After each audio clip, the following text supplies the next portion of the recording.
Assalamualaikum warahmatullahi wabarakatuh. Perkenalkan, nama saya Rifa Nabila dan juga teman saya Jan Fadilah dan Ega Nirmala. Di sini kami akan membahas reaksi Friedel-Crafts. Berdasarkan apa yang tercantum seperti di dalam poster, yaitu terdapat penjelasan mengenai biografi, penelitian, reaksi alkilasi, reaksi dealkilasi, reaksi asilasi, serta pemanfaatannya. Biografi Charles Friedel. Charles Friedel adalah seorang ahli kimia yang berasal dari Prancis. Lahir di Strasbourg tanggal 13 Maret 1832. Charles masuk ke CA Laboratorium Works dan setahun setelahnya, yakni tahun 1956, ia menjadi seorang konservator bidang mineralogi di National School of Mines Superior. Selanjutnya, biografi James Mason Crafts. James Mason Crafts dilahirkan di Boston pada tahun 1939. Ia bekerja di laboratorium Robert Wilhelm Bunsen, Heidelberg, dan Charles Adolphe Wurtz di Paris. Saat di laboratorium Wurtz, ia bertemu dengan Charles Friedel dan mereka berdua berkolaborasi pada tahun 1870. Selanjutnya yaitu penelitian Friedel-Crafts. Pada tahun 1877, Friedel dan Crafts menemukan bahwa halo alkana bereaksi dengan benzen dengan hadirnya aluminium halida. Hasil produknya adalah alkibenzen dan hidrogen halida. Terdapat dua kelompok besar reaksi Friedel-Crafts, yakni reaksi alkilasi dan reaksi asilasi.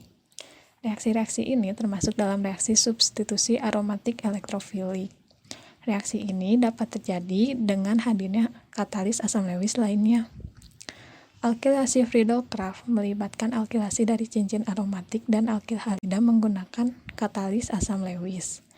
Reaktivitas halo alkana meningkat dengan polaritas ikatan CX dalam urutan Ri, RBr, RCl, dan Rf. Jadi yang paling tinggi itu tingkatannya adalah Rf. Selanjutnya, alkilasi Friedel-Crafts. Alkilasi Friedel-Crafts terbatas pada penggunaan alkil halida sebagai reagen. Jadi reaksi Friedel-Crafts ini adalah reaksi alkilasi menggunakan alkil halida Rx seperti CH3Cl, C2H5Br, dan lain-lain. Contoh reaksinya yaitu jika suatu benzen direaksikan dengan isopropil klorida atau dengan nama UPEC-nya 2-kloropropana dengan menggunakan reagen AlCl3 akan menghasilkan isopropil benzen ditambah dengan HCl. Nah, untuk mekanismenya, agar isopropil bisa masuk ke dalam benzen, pertama-tama AlCl3 yang berfungsi sebagai katalis akan mengambil Cl dari isopropil klorida tadi untuk membentuk AlCl4-. Dengan adanya AlCl3, maka akan terbentuk karbokation seperti pada baris pertama dalam slide. Jika sudah terbentuk karbokation, maka pada baris kedua karbokation bisa diserang oleh elektron pi. Sewaktu alkil tersebut masuk, terjadi putus ikatan dan akan terbentuk ion arenium. Ion arenium yaitu yang ada pada baris kedua paling kanan. Pada baris ketiganya, sampai terjadi suatu H yang keluar akan ditarik oleh AlCl4-, sehingga pada akhirnya akan terbentuk isopropil benzen ditambah dengan HCl dan AlCl3 sebagai byproduct-nya. Selanjutnya, ada yang harus diperhatikan pada alkilasi Friedel-Crafts. Alkilasi Friedel-Crafts tidak bisa berlangsung jika cincin aromatiknya sudah tersubstitusi oleh gugus menarik elektron yang kuat, seperti NO2, CN, aldehid, ether, amina primer, amina sekunder, ataupun amina tersier. Misalnya terdapat benzen yang mengikat NO2 dan ada yang mau masuk misalnya CH3Cl sebagai Rx. Ini tidak bisa terjadi karena NO2 ini adalah gugus penarik elektron yang kuat sehingga NO2 malah menarik Cl. Padahal seharusnya pada alkilasi Yang masuk atau tertarik itu adalah alkilnya atau CH3-nya. Dilihat pada slide, hasil yang disilang dengan garis merah tidak mungkin terbentuk karena elektron pi tidak dapat menarik alkil. Maka reaksi tersebut tidak termasuk ke dalam reaksi alkilasi. Karena pada reaksi alkilasi, syaratnya yang masuk adalah alkil dari suatu alkil halida. Pada alkilasi Friedel-Crafts bisa terjadi penataan ulang. Contoh penataan ulang pada satu kloropropana dengan katalis AlCl3. AlCl3 ini akan menarik Cl pada alkil halida, maka CH2 yang paling ujung akan menjadi karbokation primer. Nah, dibantulah dengan CH2 di sebelahnya. H yang terpisah itu membantu sehingga CH2 tadi menjadi CH3 karena kemasukan H, sementara CH2 sebelumnya akan menjadi CH+, yaitu terbentuknya karbokation sekunder. Jika telah terbentuk karbokation sekunder, maka dapat masuk pada benzen dan terbentuklah isopropil benzen. Jika tidak terjadi penataan ulang, maka yang terbentuk adalah N-propil benzen.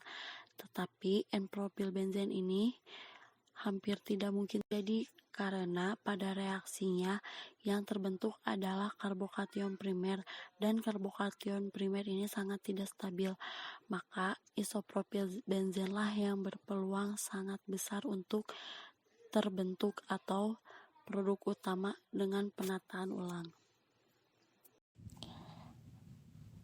Selanjutnya ada asilasi Friedel-Crafts.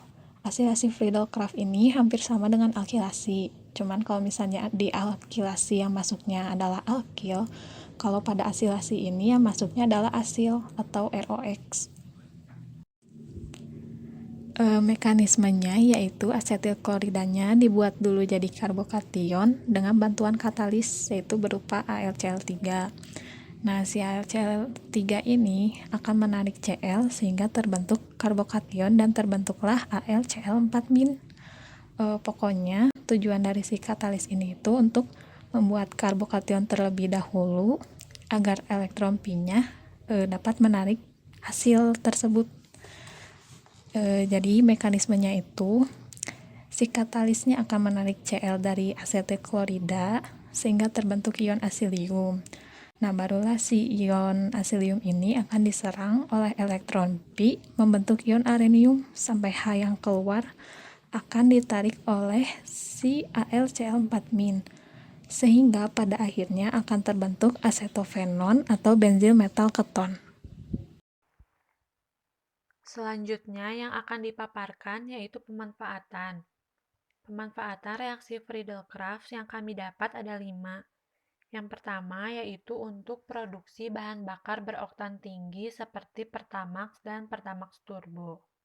Yang kedua, sebagai zat warna seperti timoftalen yang berperan sebagai indikator pH. Yang ketiga, untuk produksi deterjen sintetik. Deterjen sintetik sering juga disebut sebagai alkil benzen sulfonat. Yang keempat, untuk produksi plastik. Dan yang terakhir yaitu untuk produksi karet sintesis. Karet sintesis terbuat dari bahan baku yang berasal dari minyak bumi, minyak, batu bara, gas alam, dan asetilena. Karet-karet sintesis ini biasa disebut dengan kopolimer, yaitu polimer yang terdiri lebih dari satu ikatan monomer.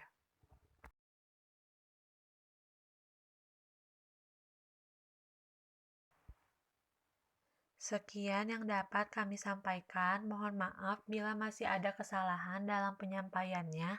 Terima kasih.